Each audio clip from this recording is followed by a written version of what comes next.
We are finally starting a new game, a mature game as you can see. So about this game, Corpse Factory, I'm 99.9% sure, not entirely sure, that this game does contain like a lot, like some gore in it, like lots of blood, I think. So if that's not something you're comfortable with, I would recommend you click off the stream. It's gonna be a lot different from like what I usually play. I mean, well, not really because it's a visual novel. So I think from what I gather from this game, it's about a website where you can enter someone's name and then you get a picture of their death and then later they die. So as you can see, like very similar to Hellgirl, June 12th, Friday morning. I know those bitches have been talking about me behind my back. Oh damn, we're already getting started on drama. Okay. They flash those fake smiles when I walk past. They wave half-heartedly and say things like, "Oh, hi, Emmy," or "You're the only one brave enough to pull that look off." Damn! They're all two-faced lying assholes. I hate each and every one of them. Amano, Sachiko, Kurosawa, just look at them. Everything about them is fake. Fake lips, fake nails, fake smiles, fake personalities.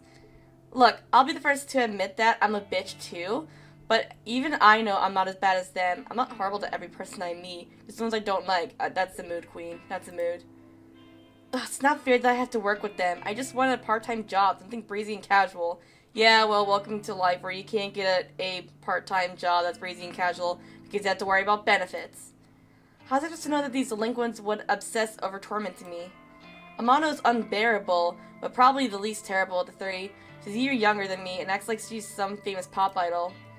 But she's a dropout, just like me, working in this dead-end part job just so her parents don't kick her out of their house.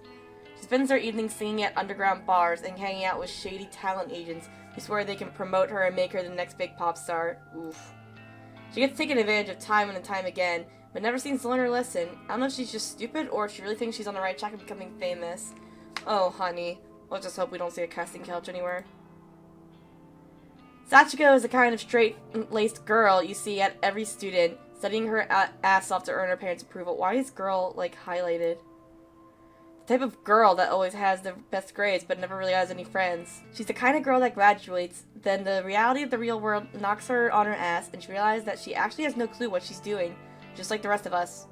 So she settles for the first crappy job she can find, and then suddenly it's 3 years later she's still slaving away for her asshole manager just to make ends meet. Instead of being humbled by her station in life, Sachiko decides to take her anger out on everyone around her. I've seen her slap customers out of frustration. Damn, what a bitch. Rumor has it that she strangled our boss on one occasion. Apparently he's too afraid to fire her now. I don't blame him. I'm afraid of her too. Then there's Kurosawa. I could write an entire blog on all the things I hate about her. She's pretty, but she's very aware of it. She seems to have a new sugar daddy every few weeks, some poor old fool that she strings along and milks dry. She must be nearing 30, but all her friends are still in senior high school. It's more than a little weird. They hang out around the train station, bullying homeless people and shoplifting from the convenience store. I'm pretty certain that she's done the time once or twice. Kurosawa is just an all-around terrible person. She makes Amano and Sachiko look like saints in comparison. I mean, Amano doesn't seem that bad. She's just a sad girl. Those two, though, are bitches. Honestly, I couldn't ask for a worse group of coworkers. Finally, there's me.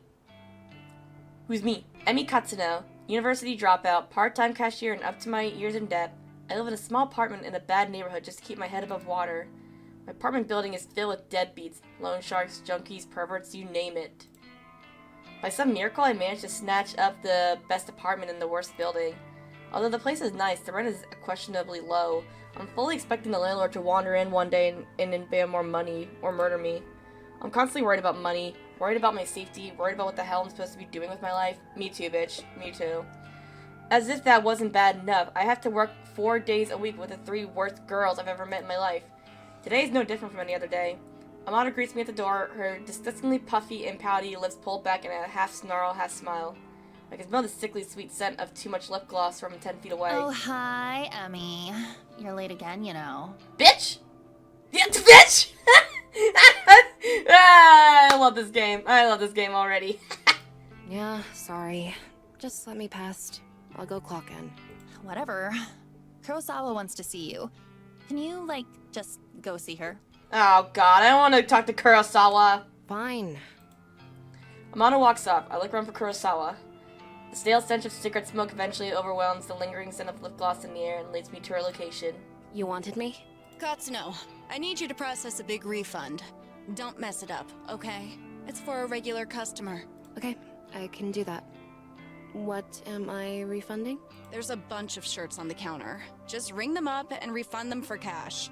You can leave the money in the envelope under the register. Fine, I'll take care of it. Thanks. I'm going for a smoke break. I signed the clock in before processing the refund. I won't be paid for the ship if the company doesn't know I came into work. I go behind the counter and retrieve the sign and booklet. I flip to today's date and fill in my details. Done and done. Shirts that Kurosawa mentioned are lying haphazardly over the counter. I pick them up and scan each one. They're not cheap. First thing rings up at 11,000 yen. The next is 13,000. So that's 110, I think. 11,000. I know like yen's like usually like the number with like minus like 2 decimals. Like $350 would be $3.50. So 11,000, that's $110. Damn. There are 6 shirts all up. Each one a little more expensive than the last. They don't look worn, and the tags are intact. I'm supposed to ask for a receipt or proof of purchase before making a refund, but the customer is obviously not here. I count the correct amount of money in 10,000 yen bills, then pop an elastic band around the cash and put it in an envelope. I also print a copy of the refund receipt and slip it in with the cash. Job done. I slide the envelope back under the register and lean against the counter, surveying the store. I can see that there aren't any customers around. It's still early in the morning after all. We don't usually get much business until around lunchtime. I hover around the register for a while, biting my nails and staring at the clock to pass time. Kurosawa eventually returns from her smoke break. Half an hour must have been passed by now. Who does he think she is? Finish that refund? Yeah, I did it just like you said. Okay. She emerges around underneath the cash register and pulls out the envelope stuffed with cash. Her fingers slip through it quickly, counting each note, and she nods as though satisfied. Good work, Katsuno. I'll pass this on to the customer next time they come in. No problem. Anyway, I'll take over the cash register for a while. You wanna go tidy up stock? Yeah, okay. I'm not too bothered if Kurosawa wants to take over my register duties. It's boring standing around. I'd rather be doing something than nothing. As I head toward a rack of untidy jackets, Sachiko bumps into me. Sorry, I didn't see you there. Sorry, did she actually just apologize to someone? Sachiko, the customer abuser? That's fine. You okay? I haven't been sleeping real well. I'm just tired, that's all. Well, get some rest, I guess. Thanks. Look, while I've got you here, I know I haven't really been easy to get along with lately. I've got my own personal issues, but that's no reason to take it out on you and the other girls. Okay. I can't believe what I'm hearing. Sachiko has had a change of heart? So I'm resigning as of today. I don't deserve this job. I wanted to apologize and make sure there's no bad blood between us. But bitch, there's gonna be bad blood!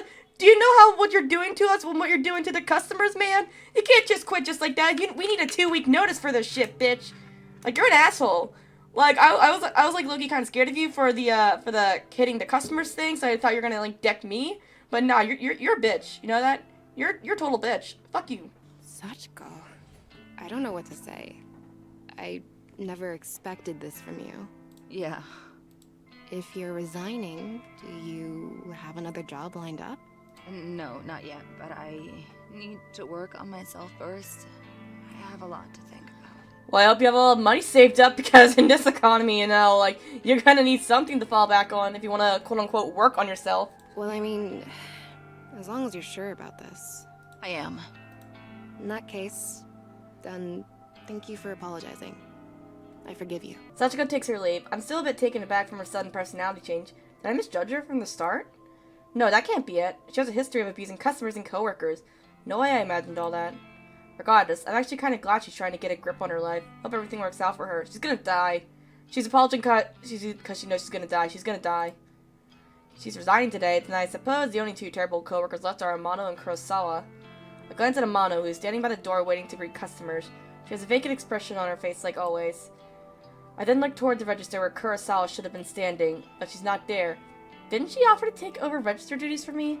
Where the hell did she disappear to? Wander behind her counter. The register doesn't look like it has been touched. Out of curiosity, I slid my hand around under the register. And the cash stuffed envelope is gone. No sign of it. The receipt from the refund is lying on the floor. I bend down and pick it up. the standard refund receipt, stating the value of the transaction, my name to sign at the bottom since I was the one who processed it. The refunded money is gone, and so is Kurosawa. Did that bitch to steal the money? Aw, this bitch. Bruh, I'm still gonna get fired. No, she couldn't have. Surely she wouldn't have run off with the money. No one would be stupid enough to risk their job over that, would they? There's Katsuno. You should go ask her about it. Huh? Kurosawa's still there? She seemed to pop up from out of nowhere. Katsuno, a word, if you please. Did she throw me under the bus? Ah, Hirota, the manager of the store. He normally spends his time in the office out back, but it's kind of unusual to see him here. What could he want with me? Kurosawa was tending to the register when she noticed the system flagged a large refund as suspicious.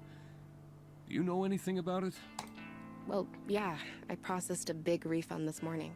Is that so? Do you have the receipt? Here.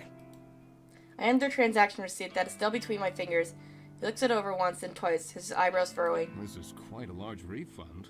No wonder the system flagged it. Did you get approval from Kurosawa before processing it? Yeah, she literally told me to do this! Kurosawa was the one who asked me to process it, sir. I never even spoke to the customer that it was intended for. That's not true, Hirota. What the? I don't know anything about this refund. This bitch! She is throwing me under the bus! Wait, what? Is she kidding me? Oh my god! Where is the refunded money now? Well, I put it in an envelope underneath the register, but... There's no money here, sir. She's lying to you. Are you kidding me? Interesting. No money to be found. And Katsuno, you're the one who signed off on the refund. That makes you responsible. Yeah, I did sign it, but... You're going to have to tell the truth, Katsuno. Did you take the money? What? Don't make me get the I police didn't do involved. it! It was Kurosawa! Wait, hang on. Do you think I stole it? Kurosawa asked me to process the refund and leave the cash in an envelope. Nonsense. That's simply irresponsible. It's not safe to leave cash out of the register. But I feel my stomach beginning to sink. What exactly is happening here? Confess at once, Katsuno. I didn't steal the damn money! If anyone stole it, it was that bitch Kurosawa! Yeah! It was that bitch Kurosawa! Enough! We're not going to stand here and argue about this like bickering school children. Sachiko! Like a serpent sinking out of the shadows, Sachiko slides beside Hirota. Yeah, Sirita? Did you witness Katsuno take an envelope of cash from the register? What?! Oh, yes, sir. Just this morning. She acted like she was processing a refund. What?! And pocketed the cash. I meant to bring it to your attention sooner, but... Sachiko! That bitch! She hasn't changed at all, she just sold me out! Now to catch a glimpse of Kurosawa smirking at Sachiko, they nod in unison and giggle. They are in this together? Are they throwing me under the bus so they can steal some cash? I can't believe it, I'm so freaking angry. Yeah! This bitch! I gave you friendship and in return you give me bullshit. There you have it. A witness to your crime. Kurosawa, if you would kindly call the police. Yes, sir. Wait just a minute! I scream louder than intended, but my blood is boiling and I can barely control myself. I didn't steal any money. Why don't you check the security cameras, huh? You'll see that I'm innocent. Oh, you know those cameras haven't worked in months, right? I suppose nowadays they're mostly just for show. Of course, if Hirota really wants me to, I could go double check it just to be sure. Though, I think that would just be a No, waste of I could go time. check. I could go check, if anything. Thank you, but that won't be necessary, Kurosawa. Okay, well now you're an asshole. You're an asshole. Kurosawa's eyes narrow as she gazes at me wickedly. Amano, please show everybody what you found. You got it, boss. I didn't even realize Amano was part of the discussion. She's leering at me disgustingly and slapping an envelope against her open palm. Found this wad of cash in Katsuno's locker out back. What?! I can feel the blood drain from my face. I haven't even been out back today. Are they all in this against me? Did they plant evidence to get me in trouble? They did! Lying!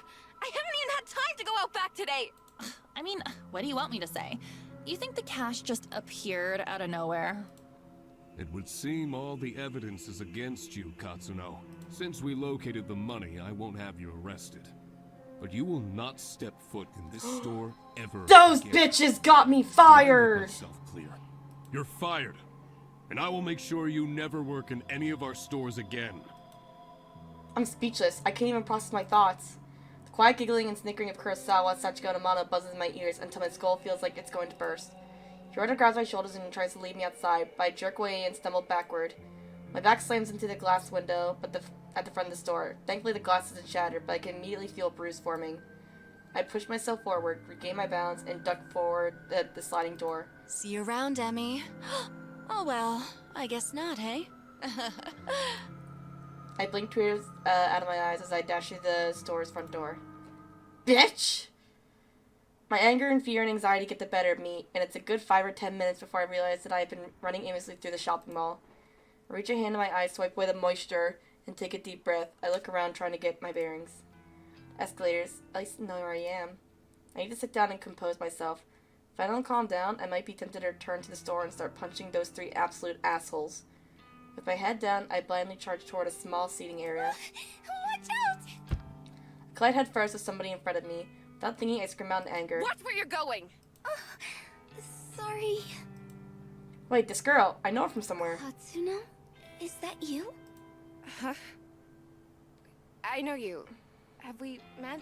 Oh, she's cute. She kind of looks like that one girl from Hololive, Amelia Watson, with glasses. Yes, of course. We graduated from senior high school together. Remember? Did we? Senior high school was more than a year ago. Feels like a different lifetime. How'd she expect me to remember that? Maybe. Yeah, you're Sato, right? Aoi Sato? That's me. You do remember. Well, kinda. Sorry. I've had a crappy day. I just got fired, so I'm not thinking straight. You got fired. I'm really sorry. You bumped into me pretty hard. Are you hurt? I'm fine. Allie is rubbing her arm tenderly. I figured I must have injured her, but I'm really not in the mood to stand here and apologize to some old acquaintance. I have to go. Excuse me. Oh, okay. I push past Allie. Unexpectedly, the shy and spineless girl grabs my arm and stops me from leaving. Her grip is surprisingly strong. Katsuno? You said that you just got fired. Is that true? Wait, yeah, I'm pissed off about it. Tell me what happened. Why are you so interested?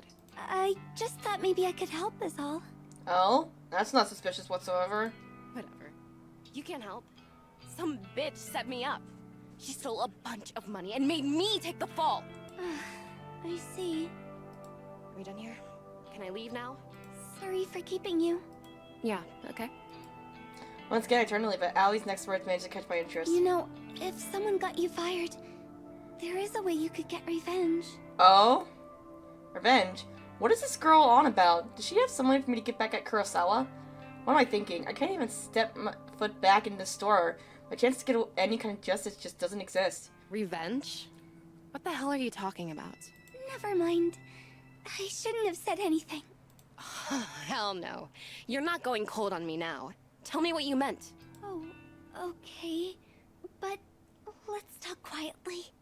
There may be a way for you to get back at whoever got you fired. Have you heard the rumors of Corpse Girl's website? This literally just sounds like Hellgirl. Like, there's a website, and she's got Corpse Girl. It's literally just like a parody of, like, Hellgirl, and you cannot tell me otherwise. I mean, not that I'm dissing the game, of course, like that, but this literally just sounds like Hellgirl. Corpse Girl? Who is that? Sounds like some death metal band. Allie ignores my comment and continues on with her speech. They say that if you visit Corpse Girl's website, you can request a death. I wonder why she knows that. Like, she seems, like, pure and innocent, but I guess that's just a lie. What if she's, like, secretly, like, the Corpse Girl? Like, she runs the website. Like, I can totally see her, like, running the website. Request a death? What is this girl ranting about? Hang on, start over. I'm completely lost. Allie frowns, a look of annoyance on her face. Say somebody wrongs you, and you want to get revenge on them. Go on. Rumors state that you can visit Corpse Girl's website and fill out a form in order to request a specific person's death. This Corpse Girl. Is she, like, a hitman or something? No one knows the truth. All I know is that her victims always receive a photo of their own corpse before they die. Ooh, interesting. You don't get that in Hellgirl. How is that possible? I don't know. I've been wanting to use the website for some time. There's somebody that I'd be happier without. But I'm not brave enough to go through with it. Still, I want to know if the rumors are true. If you use the website, you could tell me if it works or not. This whole thing sounds sketchy. Risky. Are the police gonna come get me if I go on this website? Okay, yeah, that's true. The police could track me. I've got no idea.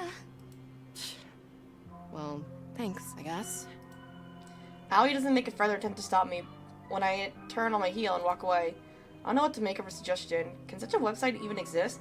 The ability to request a death just sounds so unbelievable. And yet, I find myself unable to get the possibilities out of my mind as I make my way toward the train station. Corpse Girl, a website tailored for revenge. I could dob in Kurosawa, Sachiko, and Amano. If I could remain anonymous, then no matter what happens, whatever fate befalls those girls, it couldn't be traced back to me. I start to wonder if ordering the deaths of a few girls simply because they got me fired is a little extreme. Although they're not exactly saints, they're closer to human garbage more than anything else. They've always been hostile towards me. I'd probably be doing the world a favor if I had killed them all. They screwed me over without a second thought. Who knows what they might do to their next unsuspecting victim? Yeah, killing all three of them is the right thing to do. Moving them from the planet will prevent them from hurting anyone else. My heart begins to race. The trip back to my apartment is so boring. The train carriage is nearly empty, save for a few junior high school boys and a couple of women in business attire. I have a few seats on myself, so I sprawl out and check my phone for messages. When I feel confident that no one in the carriage is watching me, I decide to search for Corpse Girl's website on my phone. I don't exactly know how easy it'll be to find. Maybe I should have asked Allie for the address. Well, a quick search shouldn't be too hard. I begin to type. Corpse Girl's website. A few results pop up on my screen, but none seem relevant. There are links to funeral services and anime fan sites, but nothing really matches what I'm looking for. Maybe this was a bad idea. I should probably delete my search history. Maybe just one more search. Corpse Girl. Request. Death. My phone seems to lag for a few seconds as the search is submitted. Then, first list of links appears. The top result catches my eye immediately. Corpse Girl, revenge at your fingertips. This must be it. I click the link and the website loads immediately.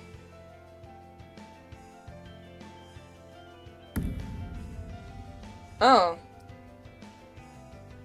Well, that's kind of weird. Why is there a cheerleader? The website is simple. There's a freaky little dancing girl at the top of the screen who looks too happy to belong on such a site. Corpse Girl's website. Request at your fingertips. Request a death. Fill out your victim's information and upload a photo of them. Your victim will receive a photo of their own corpse shortly before they die. The whole site is really basic. A small blurb text offers instructions. Request a death. Fill out your victim's information and upload a photo of them. Your victim will receive a photo of their own corpse shortly before they die. Watch out. Don't be an idiot and enter your own information, or you will be cursed. Okay, so you had to be anonymous. Gotcha. I mean, well, that's kind of what I'm hoping for, so good. What the hell? Is this site actually for real? I start to wonder if I should go through with this. There's very little useful information on the site. I mean, it does say request a death, but come on. Is someone actually going to go out and kill the person I choose? And how on earth can someone receive a photo of their own corpse before they are actually dead? That just doesn't make any sense. Really good Photoshop, I'm guessing. My heart suddenly skips a beat and I nearly drop my phone when it buzzes at me. Thank God. It's just a text message. An unknown number. That's never a good thing. Wait a minute. There's a photo attachment. Who would be sending me a photo from an unknown number? Curiosity gets the better of me and I open the message. Oh, this bitch! Alright, yeah, she's gone. I want her gone. Alright, fill out that information. She's gone. Kurosawa, you freaking bitch. I knew it. I knew she set me up, and Amano and Sachiko were in on it too. They made me process a fake refund to get cash out of the register, so that my name would be on the transaction. And all for what? A bit of cash they'd have to split 3 ways? Kurosawa, I'll kill you. I'll kill you. Get that bitch! A few of the junior high school boys nearby look at me with worried expressions, but I don't give a damn. Yeah, let's get that bitch! I'm angry, I'm furious. Kurosawa's going to pay, and not with money, with her life! I close Kurosawa's message and return to Corpse Girl's website. It's clear what has to be done. I'm going to request Kurosawa's death. I read the website's instructions one more time to make sure I haven't missed anything important. Enter the victim's phone number. Upload a photo of the victim. Easy enough, idiot. Can't believe it! Kurosawa just signed her own death sentence! She sent me a photo of herself and her phone number was included with the message! What an idiot! I fill in the phone number and upload the photo, my hand trembling the whole time. My thumb hovers over the submit button. I feel a chill down my spine, my face turns pale, and I immediately feel cold and clammy. Is Kurosawa really going to die if I use this website, or is this still a sick hoax? I run through the possibility outcome in my head. First possibility, nothing happens and Kurosawa is none the wiser. Second possibility, Kurosawa gets pranked by whoever is running this website. Maybe the administrator gets a kick from tormenting people. Kurosawa might just receive some spam text or something like that. Third possibility, Kurosawa dies, she gets murdered, or some elaborate scheme is concocted to make her die accidentally. My lips curl into a frenzied smile. I like the third possibility the most. Same. Let's do this! Let's go! Slam my thumb down, smash the submit button. Prepare for the end, Kurosawa. Let's go! Bitch is gonna bleed! Bitch is gonna bleed! Bitch is gonna bleed! When I get home, I can barely contain my nervousness. I'm shaking as I open the door to my apartment. Well, this is a nice apartment, though. And I don't know what she's talking about. This looks actually really nice. I was hoping for something, like, dark and dreary, but no, this is just nice. By the time I walked through the door, the sun had just started to set behind the backdrop of the city. Even though it's not dark yet, I'm feeling physically and mentally drained. Drama at work this morning, the taunting laugh of Kurosawa, I feel exhausted. Like I just want to crawl into bed and sleep. Despite my dipping energy levels, I can't extinguish the burning question flickering within my mind like a candle flame. How will I know when or if Kurosawa is dead? Will Corpse Girl's website notify me? No, of course not. I didn't give any of my personal information to the site. The entire thing was anonymous. It's not like I can visit the store tomorrow and see if she comes into work. I'll be kicked out as soon as I show my face. So what do? That's it. I whip my phone out of my purse and open Noise, a social network app that all my coworkers are connected to. Kurosawa, Sachiko, Amano, and all are in this group chat labeled Work Life. We use the chat to swap shifts with each other and complain about the boss. Just as I was hoping, I haven't been kicked out from the group yet. I swipe through the list of chat members and tap on Kurosawa's profile. Last online, 1 hour ago. Perfect. If I use this app, I can keep an eye on when Kurosawa is active. She only has to be using her phone for Noise to detect that she's online. She doesn't necessarily have to be using Noise itself. It's the best way I can think of to monitor if she's still alive or not. It will do for now, at least. I mean, maybe it'll be on the news tomorrow, who knows. I wonder why Kurosawa sent me that photo of herself via a regular text message instead of through Noise.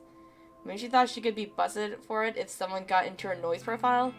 Who knows what that girl was thinking. Regardless, I'm thankful she made such a stupid mistake. I wouldn't have obtained her phone number if she had decided to message me through Noise instead. After all, Noise is strictly an online service, no need for phone numbers. Come to think of it, where did she get my phone number from? Well, no matter, it worked out in the end. I slumped down on the couch in front of the TV and keep my phone firmly gripped in one hand, my knuckles whitening. I start to bite the fingernails on my other hand out of anxiety. In an attempt to distract myself, I switch the TV on and stream some stupid reality shows. The distraction hardly works, and I find myself instinctively glancing at my phone every couple of minutes, waiting for any kind of update on Kurosawa's online status. The evening passes slowly.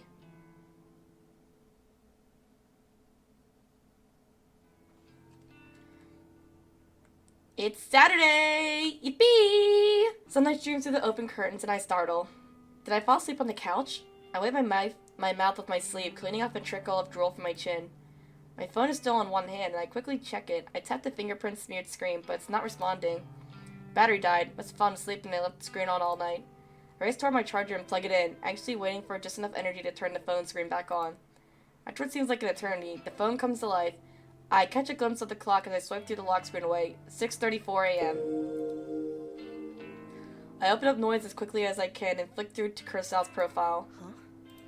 This profile is private. You are not connected to this person. Damn it. She blocked me. Aw, damn it. Frantically navigate to the group chat only to find that I've been kicked out. Damn it. Damn it. What can I do now? There's no way of knowing whether Kurosawa is still alive. I set my phone down in frustration and it vibrates in retaliation. Huh? Another text message. I blink a couple of times. Who would text me at this hour? Might be Kurosawa again trying to rub my face in her victory. Well, if that's the case, at least I know she's still alive. I hesitantly pick up my phone again and open the message. There's no text, just a photo attachment. Wait! Did this bitch use that on me? Wait. Oh shit, that's 7:28 I'm gonna die in an hour. Wait a minute. But I filled that Kurosawa's info. What? What the hell is this? I nearly dropped my phone in terror. Photo of a dead body, twisted, crumbled like it had fallen from a great height. Splatter of blood is flecked across the grass. It's hard to make out the details of this person. Dirty blonde hair, familiar clothes, smudged makeup. This dead body. Is that supposed to be me? There can be no mistaking it, without a doubt. This is a picture of my own corpse. Wait! Oh, maybe the Corpse Girl website is like a way to try and like take out people that try and hire her. Like, try to take out people that try and hire a hitman. God, I'm so fucked. I shriek again, unable to process what I'm seeing. I'm so entranced by the battered corpse that it takes me a minute to notice the timestamp in the corner of the photo. It's today's date, but something is off. Time says 7:28 a.m. That's about an hour from now. Shiver involuntarily and feel a sickening sensation of bile rising in my throat. This photo. Is this a prediction of my death? Am I going to die within the hour?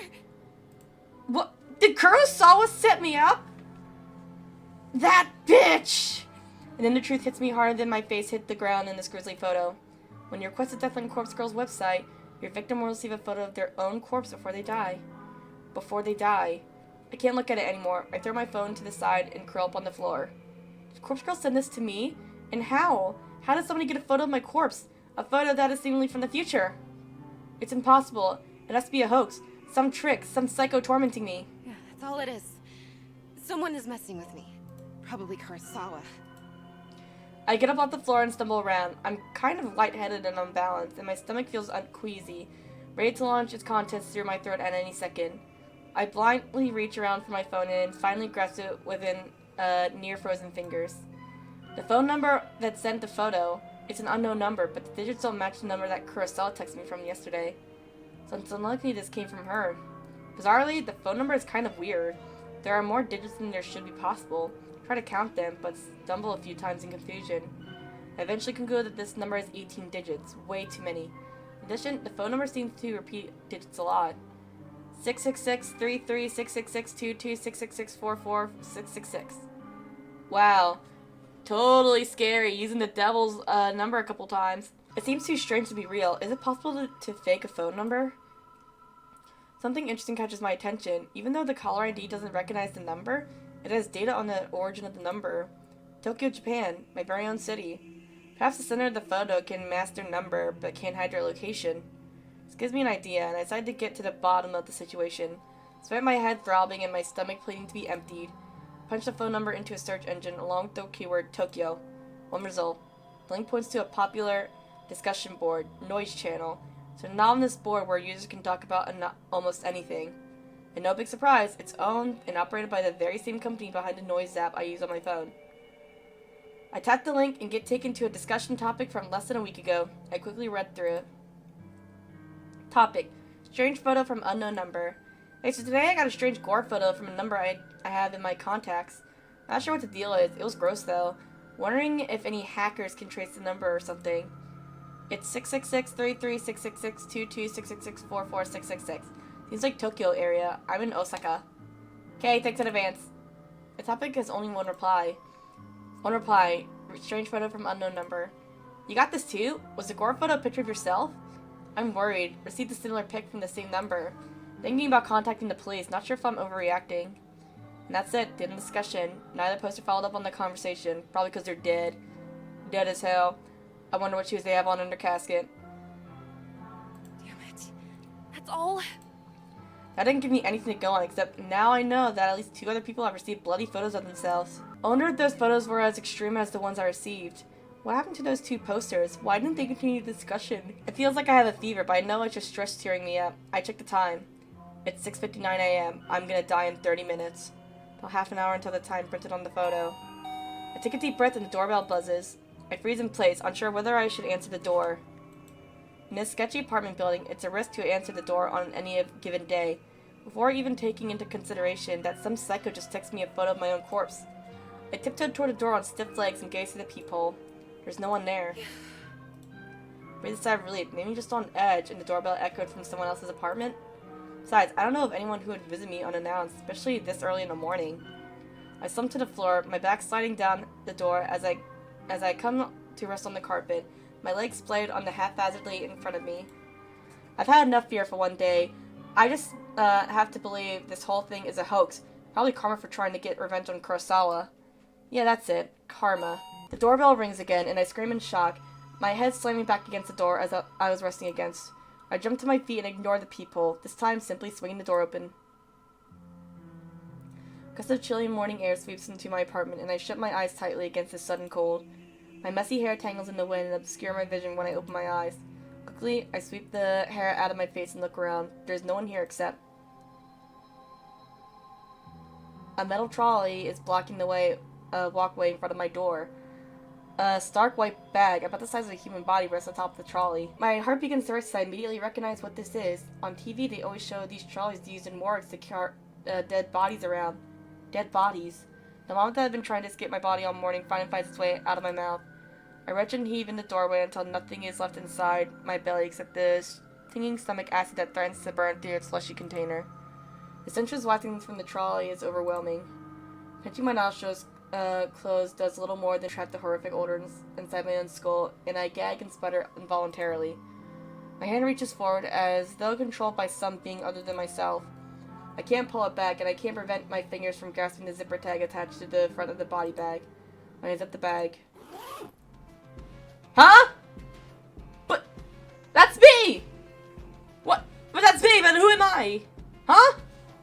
And there I am, a wretched corpse exposed to the day's first rays of sunlight. I stand here in the doorway as I lay there atop the trolley, simultaneously alive and dead, but more than dead, alive in both bodies. The bruising on my face is horrific, and I reach a stiff finger to my own lips, leave my living lips tracing the outline of the bruise I see before. There's no pain where the bruise should be, and I breathe a sigh of relief for why there would be any pain if I'm already dead.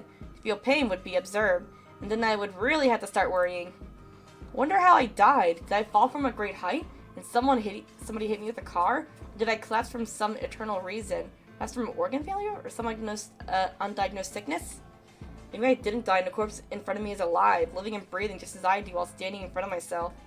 Maybe this is all a prank I pulled on myself, dying just as a joke, never really dying, always living until the point I actually die and it's no longer a prank. My head is splitting, I can't think straight. All the thoughts in my mind are jumbled, the meanings behind the unspoken words disappearing behind foggy clouds inside my shattered skull. To clear my head, I step around my corpse and stand by the walkway's railing. I'm on the 4th floor of the apartment building. There are 2 floors above me, so I could go higher if I wish. But I'm pretty sure a leap from here will be enough to render my living body identical to that of the corpse on the trolley. In this point in time, there exist 2 versions of Emi Katsuno. One is living and is me. The other is dead, but is also me. I can choose now to be alive and dead, or be dead and dead, but I cannot choose to be alive and alive. So even if I choose to be alive and dead, I'll still only be half alive. But choosing dead and dead is nice and clean, absolute and indisputably solid state of existence. I grip the cold steel handrail and lean over the walkway, my hair whipping against my face thanks to the relentless wind. 4 stories below me is a small courtyard, paved with concrete and decorated with the occasional strip of flower beds. Am I going crazy? I think I'm going insane right now. I missed the concrete by about 2 feet. Dirt splays up into the air as my nose is crushed under my own body weight. I think about that photo Kurosawa sent me, with her smug smile and her hands full of stolen money. My teeth grind into my tongue and sever it, but it doesn't manage to escape my closed mouth. My mind wanders and settles on Corpse Girl's website. What was all that about anyway? As far as I know, nothing happens when I submitted Kurosawa's details. Maybe Kurosawa found the website as well and submitted my details first, because Corpse Girl got me. Well played, Kurosawa. I think I can taste my blood in my mouth, but it might just be a memory from some other point in my lifetime. Blinking light from a nearby parked car kind of irritates me. Then my vision turns blue or black, and my only concern is that I'll never truly know what.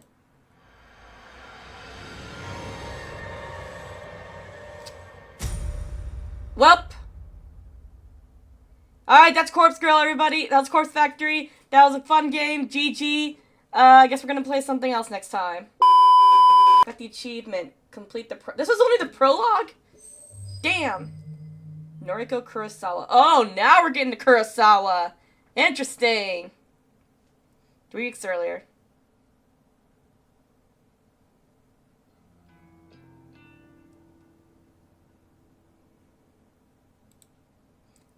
I've always liked the shape of my eyes. I can be critical about other parts of my body, but I'll never complain about my eyes. With or without makeup, I think they look great. Mother used to tell me I inherited her eyes, and my big sister inherited father's eyes. To be honest, I don't see any of father's features in myself or my sister, but I do agree that my eyes are exact replicas of my mother's. Mother doesn't see too well anymore, but that might be something I have to also worry about in the future. But for now, my eyes are perfect, and I couldn't be happier with them. I wear eyeshadow and eyeliner to bring out my best features. Some people tell me I use too much makeup, but I tend to overdo it and make myself look intimidating.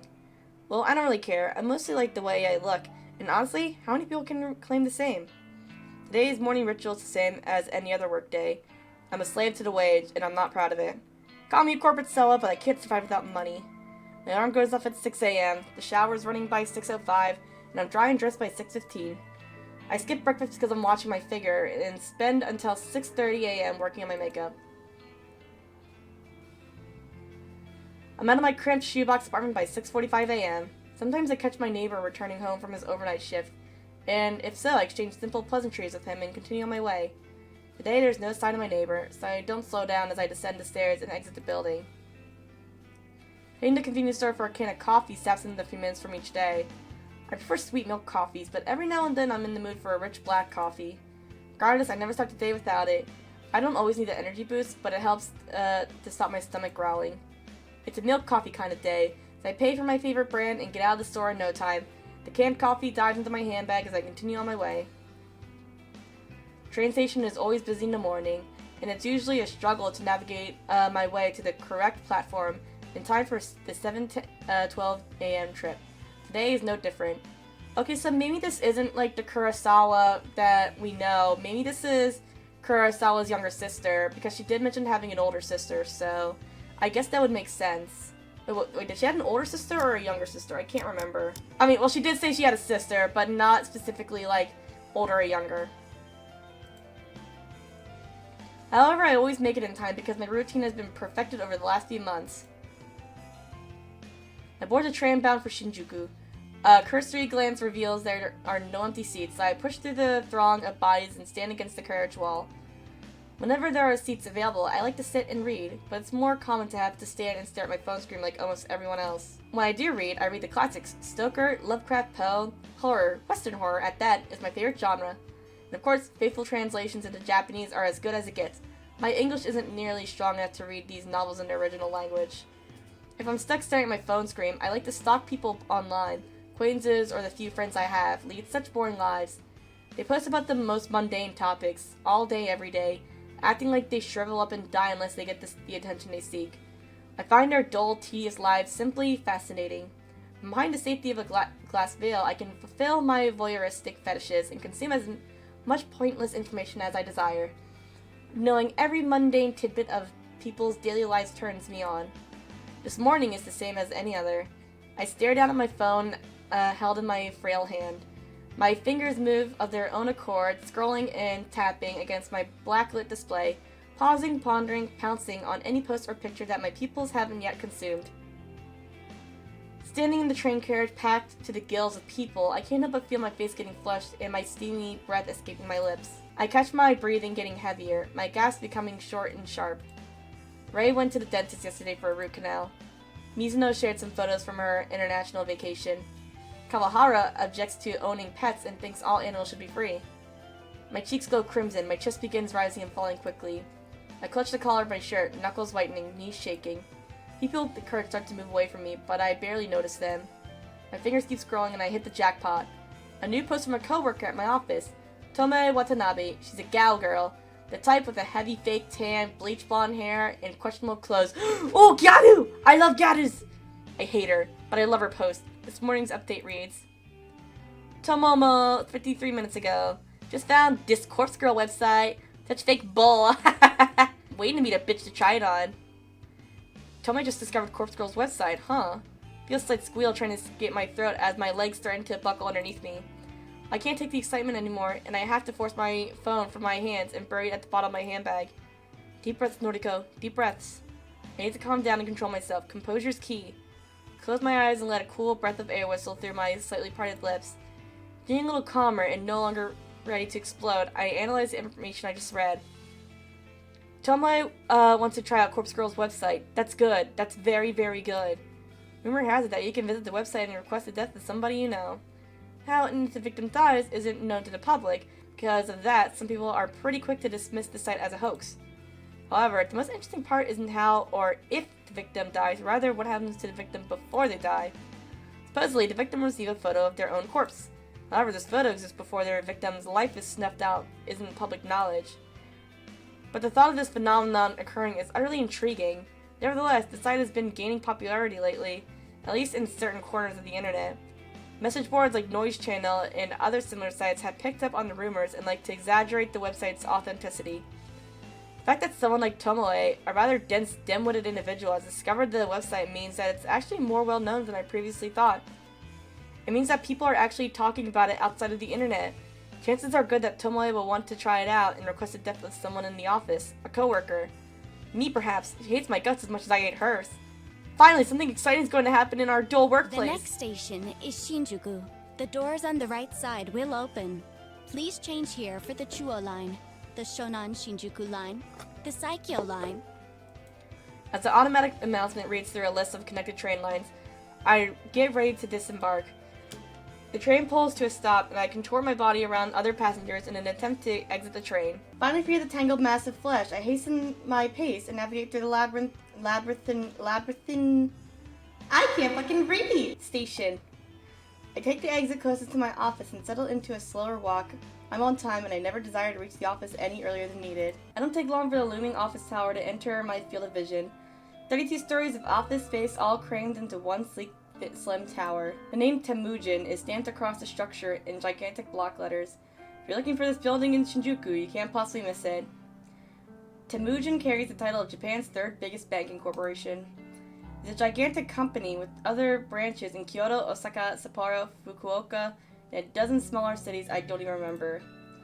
I've worked here for close to 3 months now. Not a long time in the grand scheme of things. That said, I'm only a temp, and all I do is data entry. I work on the 14th floor along with about 60 other junior employees, including gal girl Tomoe Watanabe. I don't speak to many of my coworkers, that's the way I like it. When I reach the building, I enter through the giant double sliding doors and find myself in the familiar lobby. Comfortable couches line the walls, circling a reception desk.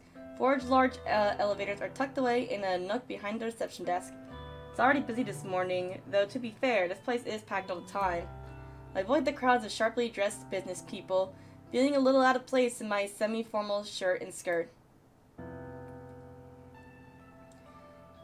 Ducking into a newly opened elevator, I tap my employee ID card into a backlit panel and press the button for my floor. The doors close and the elevator begins its smooth descent. I'm surprised to find that I'm the only one traveling up.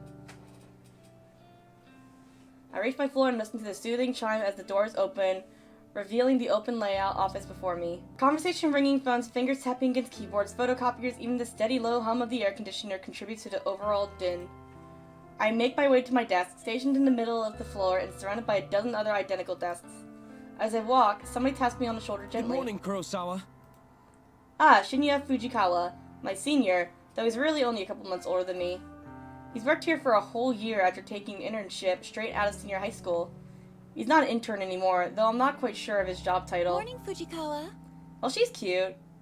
Kinda sus, but she is cute. How was your commute this morning? Fine. Same as usual. That's good to hear. Did you read any of your novels? Damn, boy, you have no riz. He's referring to the horror books I like to read. I can tell from his tone that he doesn't exactly approve of the subject matter.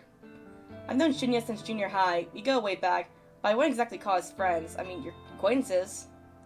However, he is the one that landed me this job, even though it's just a temporary contract. I've always had this feeling that he's a bit sweet on me. I could be way off mark though. No, he's definitely into you, I can tell. Like, I can definitely tell this shit, girl. Well, I couldn't get a seat on the train today. Too hard to read while standing. Ah, that's a shame. You, still haven't accepted my, friend request, did you know? Oh god, he's an r/nice guy. Jesus Christ. What if he's the one that runs the Corpse Girl website? I have to fight the urge to roll my eyes. He's a nice guy. Yeah, see? Nice guy! But we were connected on Noise once before and I had to delete him. He's super obsessed with his father's detective work, and all he ever posts about is his assumptions and theories on petty crime cases. Normally I find anyone on my friends list fascinating, but here's the thing. Shinya never posts about his personal life. All he writes are long-winded rants on boring cases. Far beyond the amount of dullness even I can stand. I fish my phone out of my handbag and pretend that I'm looking at Noise. Oh, how about that? Looks like I don't have any incoming friend requests. I quickly dip my phone back into my bag. How peculiar. Well, I'll try and nudge again later. Sure, no problem. Well, anyway, I better get to it. Work hard today, okay? You got it. Shinya offers a formal bow and goes on his way. Before I can take a step toward my desk, a mocking voice whispers in my ear. How long are you gonna lead on sweet little Shinya? Gyaru! Gyaru! It's a Gyaru! That's a Gyaru! Let's go! Yeah, I love Gyarus!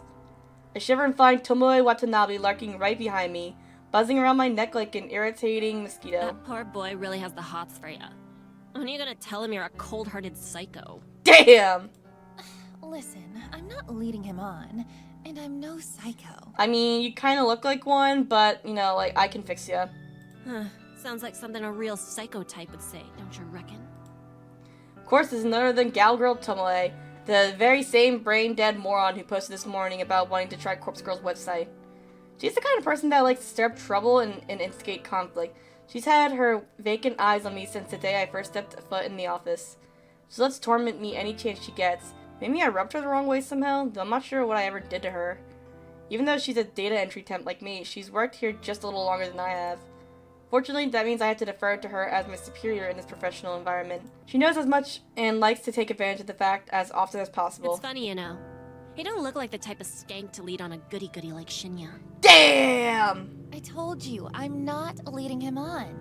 Well, if you're not interested, maybe I'll take him out this weekend and tongue him at the cinema. You mean like make out with him or eat his ass? Either way, you would be the girl to do that. Gross. Do what you want, but I doubt he's into someone with your, looks. I mean, I am, but that's mostly just for aesthetics, and I love the Gyaru aesthetic. It's just, bruh, I love Gyaru so much. Oh yeah? What would you know? You think he likes your flat chest, little Miss Gothic Lolita? Ooh. I know I should shrug off comments such as this, and normally I would, but backing down from Tomoe isn't something I can do easily. I'll give you a tip. Guys like Shinya are smart, clever. If you want to impress him, don't let him know your head is as full of air as your inflatable breasts. Damn! Flash of crimson lights up Tomoe's face, and she looks ready to lash out at me. A group of coworkers, juniors like us, look over to us in concern. Tomoe takes a step back from me, but not before signaling a rude gesture with her fingers. We ain't done here, Noriko. Watch your back. I'm trembling. Tomoe walks away and I breathe a sigh of relief. If it wasn't for having to deal with her, I wouldn't dread coming to work every day. Anyway, I wonder when she is planning to test out Corpse Girl's website. Will she try it out on me since we just fought? I finally reach my desk and take notes of the time. I was supposed to start working 5 minutes ago, so I quickly log into my computer and check today's task list. It's all standard stuff today. I need to transfer a few tables of numbers from a spreadsheet into our company's online database. When I'm done, I have to run it by a few other people and then commit the changes to the server. The work is dull and repetitive, but my salary isn't bad. On the plus side, I get to wear headphones and listen to music while I work. I dip into my handbag, retrieve my headphones, my phone, a can of milk coffee, and a handful of breath mints. I lay them all out on my desk neatly. I slip my headphones on, plug them into my phone, and hit play on my work playlist. Loud symphonic metal lovingly thrashes into my ears as I crack the open can of coffee and take a long sip. Okay, let's get started.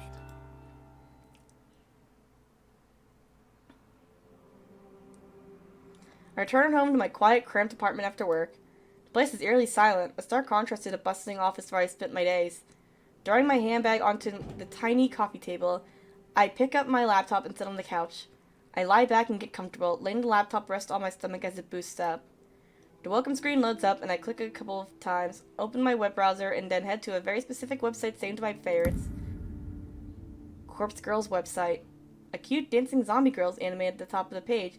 Peculiar irregular that always makes me giggle. Notice that the page view counter at the bottom of the site is nearly the same as it was yesterday. There have been maybe 5 or 4 new visitors. I heave a sigh. Maybe the website isn't quite that well known after all. That begs the question, how did Tomoe discover it? Well, never mind that. My eyes scanned the website's content. Quest of Death, big bold letters headline the site. The intention couldn't be clearer. Further information on the site is sparse. Brief instructions tell the user to fill in a victim's phone number and upload a photo. Aside from that, there's not much else to mention. It doesn't even ask for a name. After scanning the site, I move my mouse to the browser's address bar and click. I type a / after the website's address and then add the word admin. I hit the enter key. A login page presents itself with empty username and password fields waiting to be filled in. My fingers tap dance around the keyboard, and within moments I'm presented with a brand new page. Blinking soft tech greets me. 1 new request. Oh shit! So this girl runs the Corpse Girl website. Oh shit, I knew she was sus. Oh, maybe that's why that one girl like got killed instead of Kurosawa. Maybe that's why Emi got, because maybe Noriko is like Kurosawa's sister, because they do have the same last name. And she's like, nah, I ain't gonna have you kill my sister, bitch. I'm gonna kill you instead. That would make sense. A crooked smile cracks my stony expression. Finally! Somebody has requested a death! Somebody has asked me, Corpse Girl, to kill a victim! This is where things get exciting. I giggle and my cheeks flush red. This is the first request I've had for about a week. I've been logging in every evening, fingers crossed that somebody has elected a new victim for me. Today, my wish has come true. I can't help but feel emotional at a time like this. My lower lip trembles and I feel tears welling up. I dab the corner of my eyes gently to avoid smudging my makeup. As I hover my mouse cursor over the view request button, a familiar and pleasant tingling sensation surges in my chest, my stomach, my thighs. I shiver with anticipation, my hot and steamy breath beginning to fog up the laptop screen. Oh, she gets off to this, bruh. I click the button. Quest details. Today, 2:47 p.m. local time. Victim's phone. Downloading image attachment. Victim's photo automatically loads on my screen. The person in front of me is a total stranger, but that's okay. It doesn't change the task set out before me. A woman, rather plain, in her early 30s. She's well dressed with minimal makeup, and she's not really putting her personality on display. It's a nice photo, better quality than some of the images I've received in the past.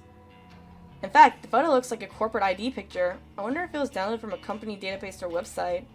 Well, the source of the photo doesn't matter. The simple fact of the matter is that somebody has made a request for this person to die. It falls to me to fulfill that request, and as Corpse Girl, I take requests very, very seriously. I have the victim's photo, and I have her phone number. All I need now is to select a way for her to meet her untimely demise. I previously thought about including an extra field on my website, an option for the user to choose the way they want their victim to die. After all, it would reduce the amount of strain on my creativity if the method was decided for me. But after careful consideration, I decided against it. Some people are sick, twisted. The cause of death would be far beyond my means and impossible to achieve. Therefore, allowing the user to define the cause of death just isn't feasible. Instead, I'll stick to my current modus operandi.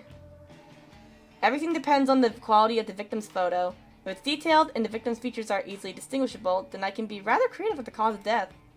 Perhaps the victim's face suffers grotesque burns, or she has an iron stake thrust through her skull.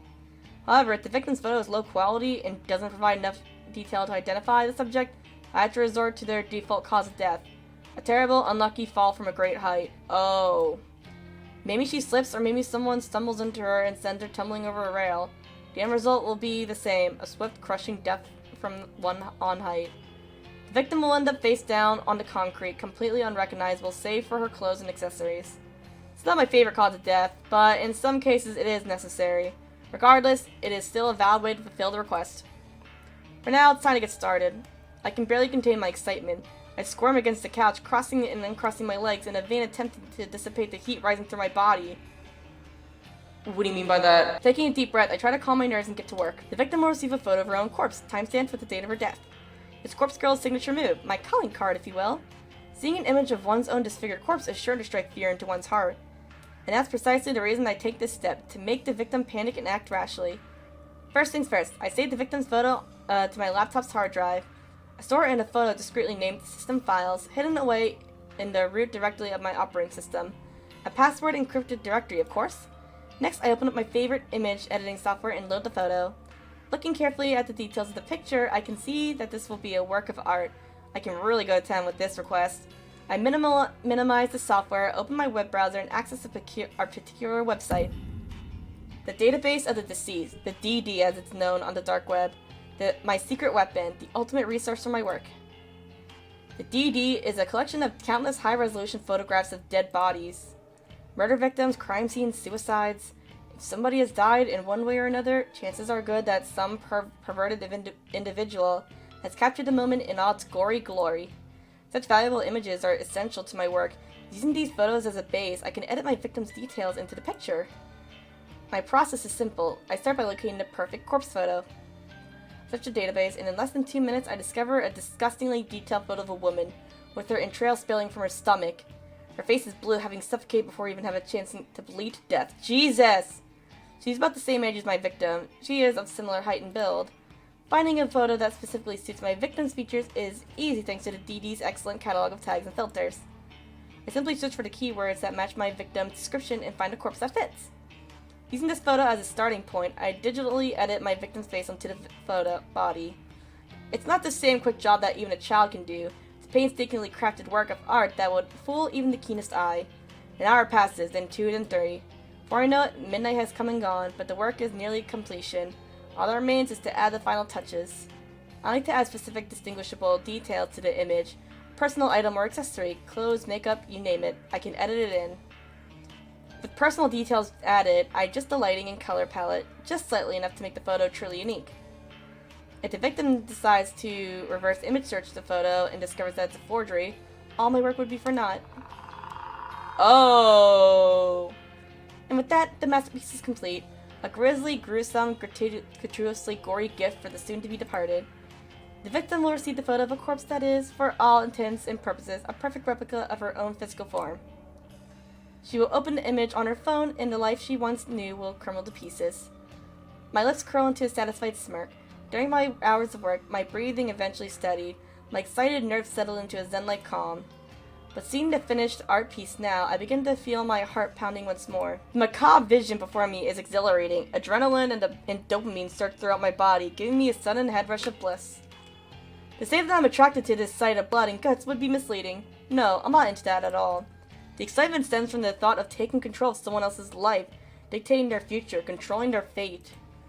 And for with the creation of this image, I have taken the victim's life into my own hands, like a puppet master pulling the strings of a marionette.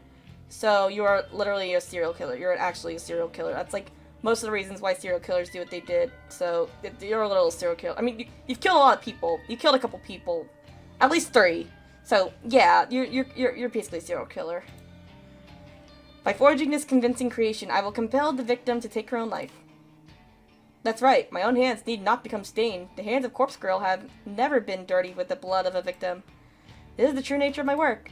Carefully crafting corpse photos in such a way to convince the victim that their fate is already sealed, that no matter what they do, they cannot escape the death that awaits them. And the date stamped on the photo is the icing on the cake, the ultimate driving force behind the victim choosing to end her own life. A date so near in the future, a time that has not yet occurred, a fiber of uncertainty carefully interwoven into the image that causes the victim to pause and consider the possibilities. Is this photo from the future? Is this truly my fate? How can I outrun a future that has already been pre-decided? These are the thoughts that run through a victim's mind. Despair and dread flood the senses. Overwhelming anxiety gives way to calm acceptance. This is my dead body. This is how I die. Why should I fight it? And when the victim's last vestige of resistance gently breaks, like a silk spider web being torn by a cool breeze, they finally give in. They invite their end. This is the way it will go for this woman. This complete and total stranger. I'm confident, certain, convinced.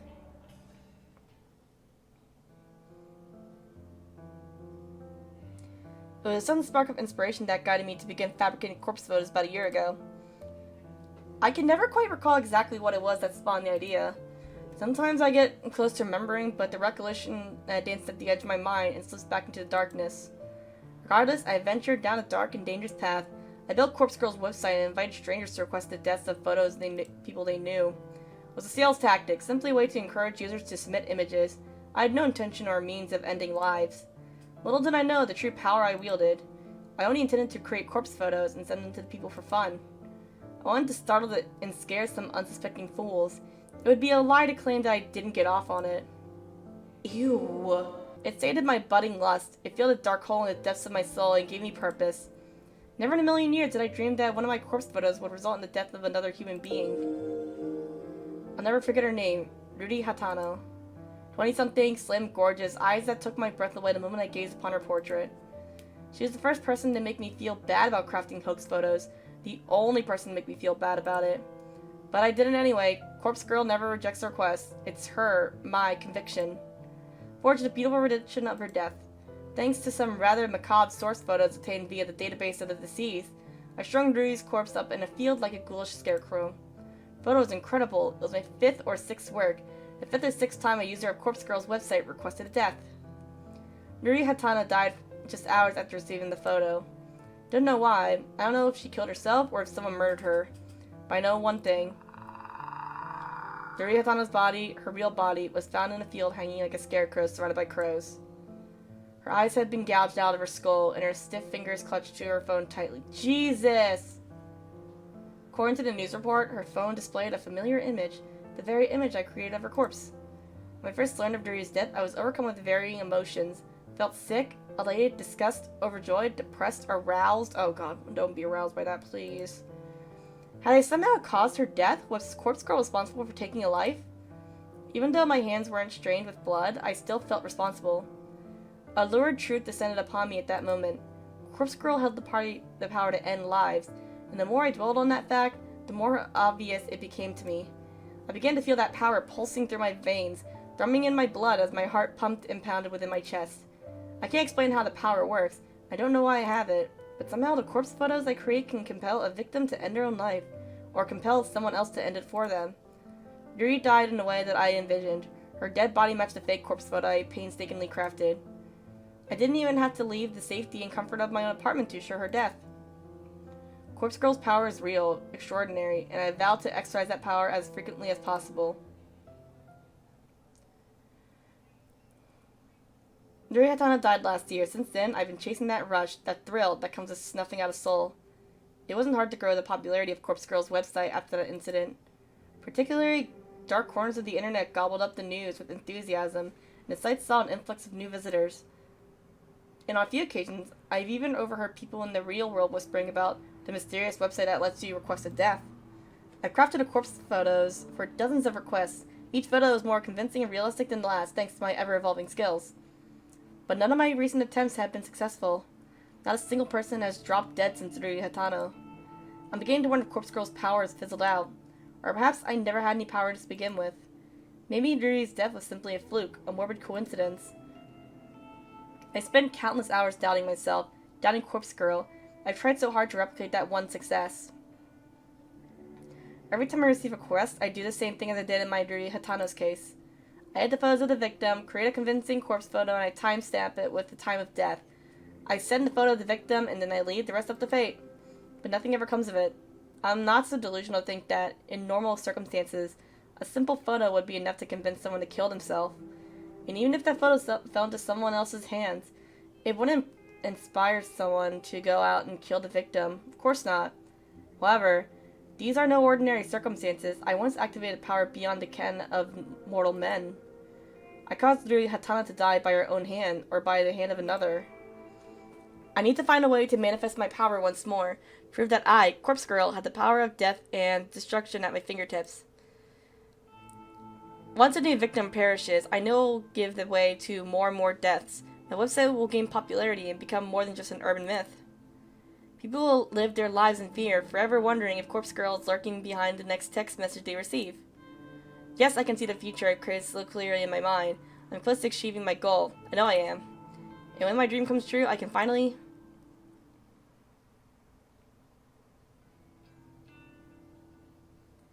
Tuesday morning. The incessant chirping of birds gently kindles the embers of my consciousness. My heavy eyelids open to find my body contorted before me, legs splayed across the couch in the most uncomfortable position I can imagine. I groan and twist my torso, letting my spine pop and crack until the aches in my body drift away. I need to stop falling asleep on the couch. I'm still young, but I can't handle a night away from my comfortable bed. My eyes fall upon my open laptop, lying on its side on the floor. The screen is blank, the battery drained. I briefly panic, hopping against the hope that I saved my work before falling asleep. I stumble to my feet and pick up the laptop, then charge toward the power outlet. Plug in and boot up, revitalizing the mechanical beast and feeling a wave of relief as the whirring of the internal fans signify the breath of life. The screen flickers and bathes my eyes in harsh light. My eyes squint against my will, and I make out the image before me. The mutilated corpse of my latest victim. Perfection in picture form. The timestamp in the lower corner reads May 27th, 11:07 a.m., tomorrow's date. The photo is ready to be sent out. If I send it now, the victim will receive it immediately, notice the date, and realize her death is imminent. It's time to set the wheels of demise in motion. Leaving my laptop at the outlet, I quickly dart into the kitchen. Well, to call it a kitchen is misleading. It's simply a tiled area connected to my living space, with a small refrigerator, microwave oven, and single hot plate. A small stack of drawers is nestled next to the fridge, and I pull open the second drawer from the top. Plugging my hand inside is always an odd sensation. My fingers get burned underneath a dozen cheap plastic flip phones. I grasp one of the phones between my thumb and forefinger and remove it from the drawer. Scratched up pink model from 2010 or so, a relic from a time not that long ago, but that may as well be forgotten. I flip the screen up and turn the device on, relieved to see this artifact still holds power. To be fair, I charged up all these phones just a few weeks ago, but the fact that they remain a charge after being inactive for so long is a testament of their engineering. In any shady line of work, these kinds of phones are referred to as burners, cheap disposable devices that are discarded as soon as their purpose is fulfilled. I acquired them by rather unsavory means, but that's neither here nor there. I use these phones to send out the photos I make. By doing this, I avoid using my personal phone and thus prevent anything from being traced back to me. When a photo has been sent, I keep the burner phones for 24 hours, just in case the victim sends a reply. I know I get a good laugh out of that. Of course, I don't keep the phone on my person. I store it in an old shit-out pack on the outback of my apartment building. When 24 hours have passed, I remove the phone's SIM card, snap it in half, and discard it with the combustible trash. The phone itself gets smashed and trashed in the dumpsters outside a convenience store. I also delete the photos off my hard drive and clear my internet history. Obviously, I don't even use my internet connection at home. I leech off my gullible neighbor's Wi-Fi. He's under the impression that I can't afford my own internet connection. Whether or not I convince him of such is irrelevant, so he's happy to share his connection with me. Should the police ever try to track my actions, they'll only be led straight to my neighbor. I've gone to great lengths to ensure my actions are untraceable. This has all been in anticipation of my inevitable success. Looking down at the pink phone in my hand, I clear my mind and focus on the task before me. The photo is transferred easily from my laptop to the burner phone. Once complete, I open the text messaging app and enter the victim's phone number. I leave the message field blank and I attach the photo of the course. The victim will receive an empty text message from an unknown number, with only an image attached. The message is just about ready to send, but there's one more flourish I'd like to add. I open a particular app I previously downloaded to every burner phone. It's simply called Number Mask, and it's one of the most ingenious apps I've ever used. App asks for the number I want to use. I punch in my memorized trademark, 666-33-666-22-666-644-666. Now when I send a text message, the receiver will see these numbers appear on the caller ID. Not only does it mask the burner's real phone number, but it's an extra calling card to help boost my infamy. I smirk my thumb, hovering above the send message button. This is it. This is going to be my long-awaited victory, the second victim to end up dead. I just know it. This is the stepping stone to my success, the second of many bodies that will pave the way to my glory. I send a message. Hey guys, Future Yui here. So, this part of the VOD cuts off because, I don't know, I think there's like a storm or something. Like, this stream was like 2 years ago, so who the fuck knows. But anyway, here's some context of what happens. So, Noriko gets a call from Aoi, you know, the girl from the beginning who I said looked like Amelia Watson, you know, that girl. So, I guess they're friends, hopefully girlfriends. So, that's pretty much it. Anyway, back to the video. To call Aoi my best friend would be accurate. She's my closest confidant. Even so, she knows nothing about my part-time masquerading as Corpse Girl. No one does, and I plan to keep it that way. Okay, so she doesn't know. Well, how does she know about the website then? I mean, I guess if like people talk about it, then I guess that would make sense that she knows it, but still. So, Aoi, what did you want to talk about? Oh, well, you see, that guy at work is still bothering me, and I wanted to see if you had any more advice for me. Ah, jeez. The older guy that always hits on you. Yeah. What a creep. You're 19, for God's sake. He must be, what, 50?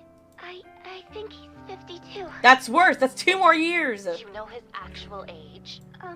Well, whatever. If he's still bothering you, you have to take a stand. He's not your coworker, right? Just a regular customer? That's right. Then tell your manager. Have him banned from the venue. Exactly. I can't talk to the manager. I don't want to cause trouble for the company. Jeez, girl. Sometimes you need to stand on your own 2 feet. I know. Well, if talking to the manager is out of the question, then you need to be firm with the creep. Tell him you won't stand for being groped anymore. His behavior is simply unacceptable, and if he won't change, you won't serve him anymore. Based, but I still say tell the manager. And if the manager doesn't do anything, then you quit, girl. Like, 'cause sexual harassment is not worth it. He's scary, Noriko. I don't know if I can confront him like that. He's always drunk. Even before he comes into the place. I try not to serve him too much, but... Are you sure you can't quit that stupid job? Working at a maid cafe really doesn't suit you at all. I thought you wanted a government position. I do. I want to work in a cozy office, kind of like you, but you know I don't have any qualifications. Why don't I see if there's anything open here? Maybe Shinya can help out. He got me this job, remember? Shinya. Maybe. He was always a nice guy, right? Yeah, r/nice guy. He's super nice. Stick in the mud, but a nice one. Noriko, don't be mean. Yeah. You want me to ask? Yes, please. If it's no trouble. It's no trouble. I'll talk to Shinya. Then maybe you can quit that crappy job and come work with me. Oh, that really does sound wonderful. Thank you, Noriko. I'd be so lost without you. Don't be silly. You're amazing, Aoi. Leave this to me. Thank you. I end the call and heave a sigh. Having to go and ask Shinya about a job actually is a pain in the ass, but I'd never admit that to Aoi. I want to help this poor girl. I really do. I'd do anything for her. Is Noriko a little bit, is she a bit, bit fruity? Good morning, Kurosawa. Fujikawa. Good morning. Shinya takes me by surprise as I exit the elevator. Has he been waiting for me here? I wanted to catch you before we sit down to work. I sent you another friend request. Can you make sure you got it this time? Oh, yeah. Okay. What am I supposed to do when he puts me on a spot like this? I try not to groan as I get my phone up and open up noise. It's possible to hide my screen from Shinya's piercing gaze. Well, what do you know? I have a new friend request. Oh, great. It worked this time. Go ahead and accept it, please. Yeah, sure thing. I hesitantly accept the request. A little fireworks animation pops up on the screen with a celebratory message about making a new friend. Yay! Looks like we're officially friends now. So, can I call you Noriko from now on? I never cared much for formalities. I try to adhere to them in the workplace, but honestly, I don't care if people refer to me by my first or last name, regardless of whether they're friends or not. That's fine. You can call me Noriko. Shinya's eyes light up. That seems to have made the boy happy. Thank you! Oh, you can call me Shinya, of course. Shinya. Hey, we've known each other since junior high, right? Shouldn't we have been on a first-name basis anyway? I mean, she has a point there, she has a point. Yes, that's true, but we're in the office now, you know? It wouldn't do if you started working here and called me Shinya right away. I suppose. Anyway, I'm really glad we're proper friends now, Noriko. Maybe we can get a coffee sometime. I can't help but feel he's trying to push his luck as far as it will go. Any suspicions I had about him having a crush on me are now confirmed. I brush a stray lock of hair out of my face and smile as sweetly as I can while I change the subject. Hey, actually, I wanted to ask you something. Are there any more temp jobs available here right now? Temp jobs, huh? Are you looking to pick up extra hours? No, not exactly. I'm asking for a friend who needs a new job. A friend of Noriko's? Well, let's see. We pretty much always have data entry roles up for grabs. Unless your friend wants something more interesting? Do they have any particular qualifications? Not really. Data entry is more than fine. Actually, you already know who I'm talking about. Remember Aoi Sato? Aoi Sato. Yes, I think I do remember her. That really shy girl from our school days, correct? That's her, yeah. Wow. I never knew you were still in touch with school friends, Noriko. Aoi's probably the only one. We're fairly close. Is that so? As for me, I don't really have any friends from back then. I wonder why. Shinya's heartbreaking confession doesn't surprise me too much. He doesn't strike me as the type of person to have many friends at all. Sure, I'm the same, but... But what am I saying? We're friends now. So I guess I do keep in touch with school friends. Yeah, I guess so. Hey, I'll ask my superior if we can get Sato an interview. Is that okay? I'd really appreciate that. Thank you, Shinya. No problem. Leave it to me. He gives me an awkward salute before skipping away. A little exchange has obviously made him pretty happy. For some reason, something that Tomoe Watanabe said yesterday pops into my head. She mentioned that I'm leading Shinya on, but that's not true, is it? Shake the thought out of my head. I'm just being nice to him. That's not wrong, is it? I take a seat at my desk and perform my morning ritual. From my handbag, I retrieve my headphones, coffee, and breath mints. Computer on, music playing, coffee open. My fingertips tap rhythmically against the keyboard, and I slip into the usual workday trance.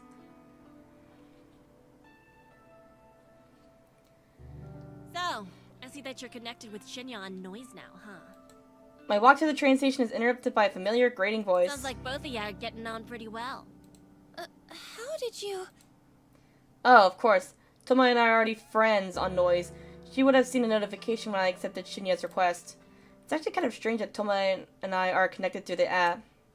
We had each other on my first day of work before I learned how much of an intolerable excuse of a human being she is. We simply never deleted each other, even after all these months. Posts are entertaining anyway.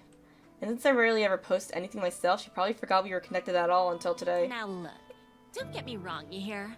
I ain't actually interested in Shinya. Nah, I'm real happy for you both, like. But what I can't stand is a skank like yourself getting some while I'm over here all dry like a desert. Listen, I can change that. I can change it. Just sit on my face. It pisses me off that guys just sluts like you, and you barely have to put in any work.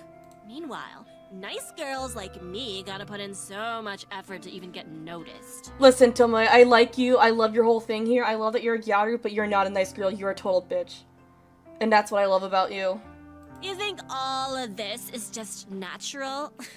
I put so much effort into how I look, you know? And guys like Shinya don't even bat an eyebrow at me.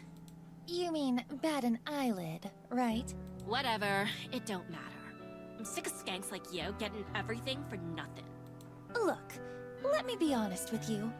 I'm not interested in Shinya, and I'm not trying to be with him. I don't chase guys, and it's pretty rare that they chase me. You've got me all wrong. Like I'd believe you. Do you spend your time chasing chicks then? Yeah, she's lesbian. I knew it. Tomoe and I are the same brain. Noriko's a lesbian. That's not your business.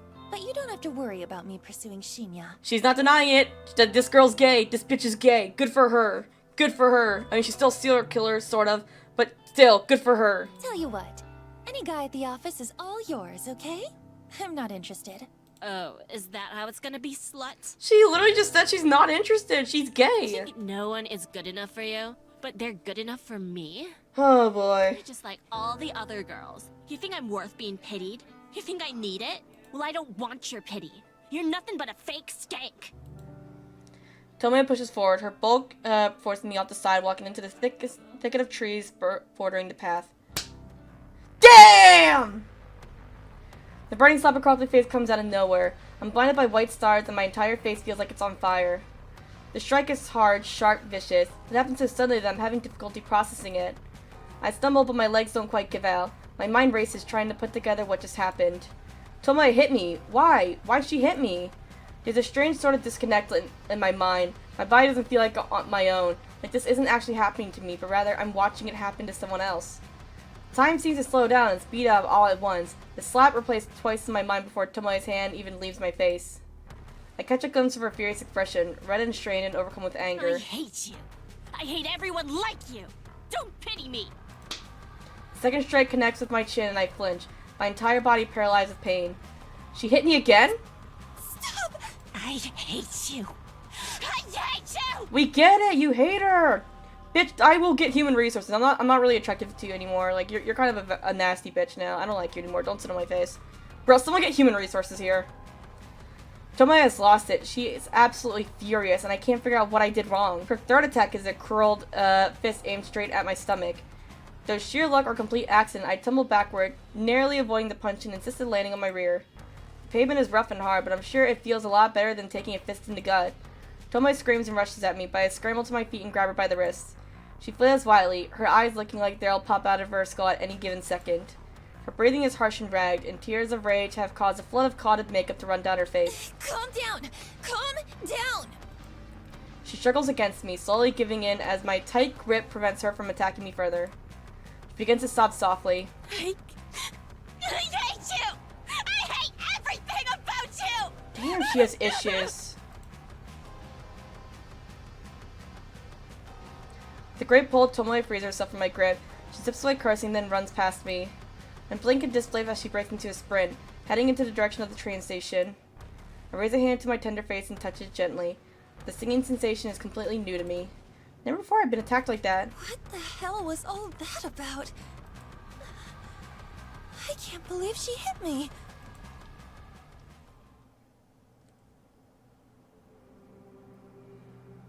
A pack of frozen vegetables pressed against my face soothes my swollen jaw, but does very little to calm my nerves. I'm still on the edge after what happened today. Tomoe actually physically attacked me, all because I said something. I'm not sure what that provoked her anger. Maybe that girl is more complicated than I gave her credit for. Seems like she has her own inner demons, just like the rest of us. I replayed the event in my head 100 times since returning home, without confronting Tomoe about it. I don't think I'll ever figure out what incited her aggression. But I don't plan on talking to her about it anytime soon. I wouldn't say I'm scared of her, but I don't exactly want to encourage a repeat performance. Yeah, you just do not want to deal with this shit. I do not blame you, girl. I rest a bag of frozen vegetables on the small coffee table next to me. I think I've done all I can to reduce the painful swelling for now. Sighing and leaning back, I let the soft padding at the couch consume my body as I sink deeper. My eyes gaze over as I bring my phone to my face. My fingers lazily tap and scroll as I look through a carefully curated obituary newsfeed, a list of deaths that have been reported throughout the day. Using a set of handy filters, I narrow the feed down to include only women's deaths in the age of 30 to 50. I set the location to cover all of Japan. I immediately exclude any results that mention natural causes of death. I'm looking for specific cases, suicides, or as more often reported, accidents.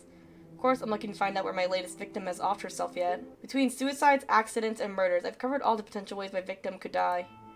9 out of 10 of the search results include a photograph of the deceased, not a photo of their corpse, mind you. This isn't a database of the deceased I'm looking through. Rather, it's usually a nice, flattering picture of the recently departed, submitted by their kin to go along with their obituary. I use the photos submitted with obituaries to compare and match with the images of my victims. This is the only reliable way I have to discover whether or not my victims have perished.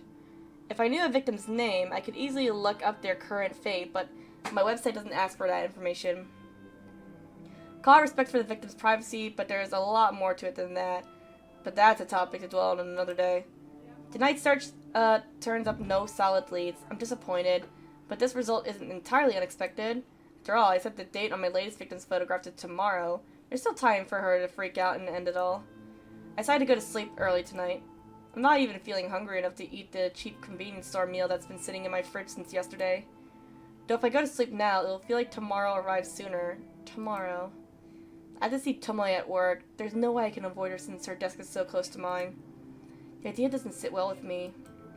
On the other hand, my victim might concur herself, which would definitely make me feel better. It could very well be my next success, and the suspense is just about enough to kill me. Tomorrow.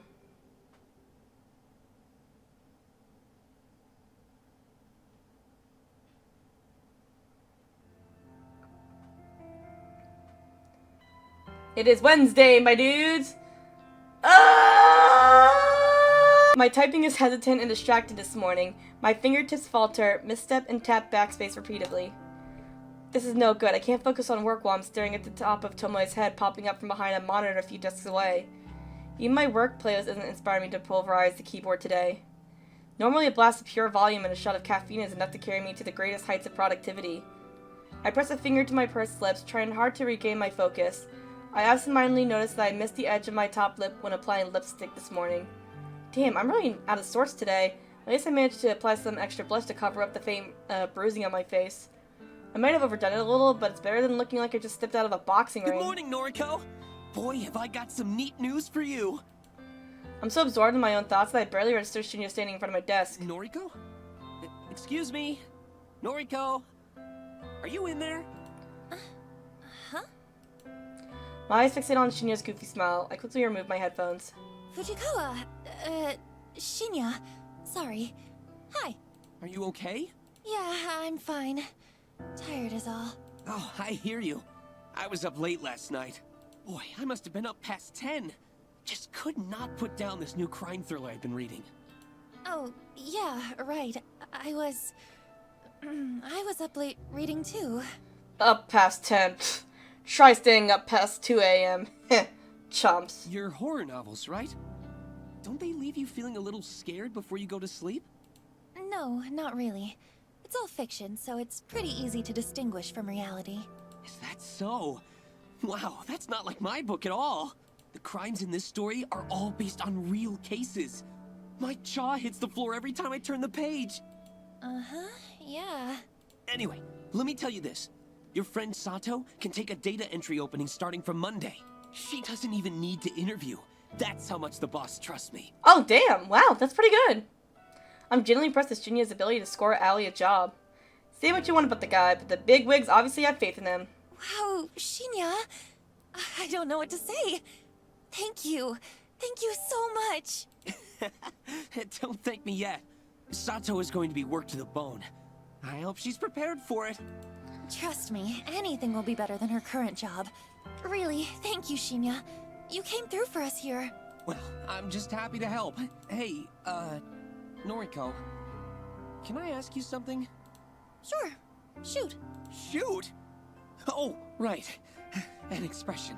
Sorry, I just remembered this case in the novel I'm reading, where a police officer shoots at a perp, only to... Hey, you, wanted to ask me something? Right. Are you friends with Watanabe? Something like that. I think a couple of times. Tomoe? You're on a first-name basis with her. Then you must be great friends. I mean, I wouldn't say... Listen, would you mind putting in a good word for me with her? I'm kind of interested in, taking her out sometime. But I could never ask her myself. Oh, wow. I just thought that he was, like, actually interested in Noriko. Damn. Alright, he actually really is a nice guy. Good on him, then. Good on him. I'm stunned, gobsmacked, speechless. Shinya likes Tomoe? I thought he likes me. Is my intuition wrong? I wonder if the clues have been out in front of me this whole time. What else haven't I been seeing? What do you say? Shinya, look. Honestly, I'm not really friends with Tomoe. I don't think I can help you. Oh, I see. That's a shame. I thought maybe you were close. Darn.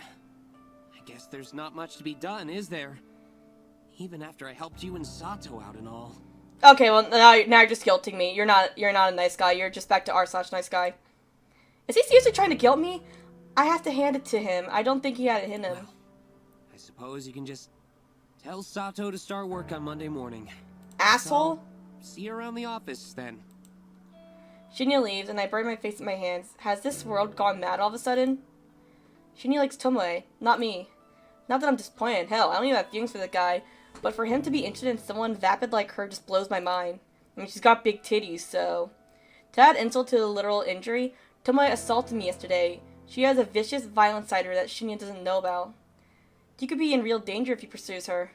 I'm completely unable to process what I should do. Shinya scored Aoi a job, and I'm truly thankful.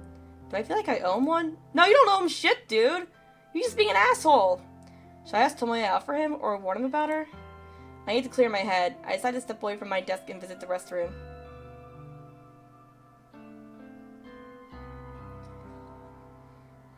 Though I have no need to use the restroom, I enter a stall and lock the door behind me. Sitting on the toilet's closed lid, I lean back and exhale.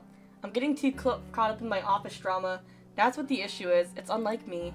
I'm supposed to be stoic, unflinching. It's my ideology, my entire identity. My emotions are better locked away than stitched to my sleeve. I'm Corpse Girl, for crying out loud. My purpose is bigger than all of this. I'm destined for greatness. The day will come when people fear my name, right? I shake the doubts from my mind and pat my cheeks. I'm doing all of this for the right reasons. I know I am. If I start doubting myself now, I'll never see my missions through. An unfamiliar jingle rings out throughout the restroom, echoing off the walls. It sounds like a phone alert, but where did it come from? It took me a few seconds to realize I have my own phone in my hands, and it's vibrating incessantly. I must have grabbed it subconsciously from my desk when I stood up. The screen is lit up, and a message reads, "One news article matches your custom filter. Dead body lol." What? Why is it labeled as dead body lol? Wait, what?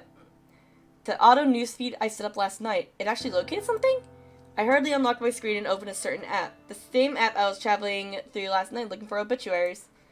A little unread mail icon sits at the top of the screen, blinking and practically shouting out for my attention. I hit the icon and read the information presented to me. Article posted online today, 11:22 a.m.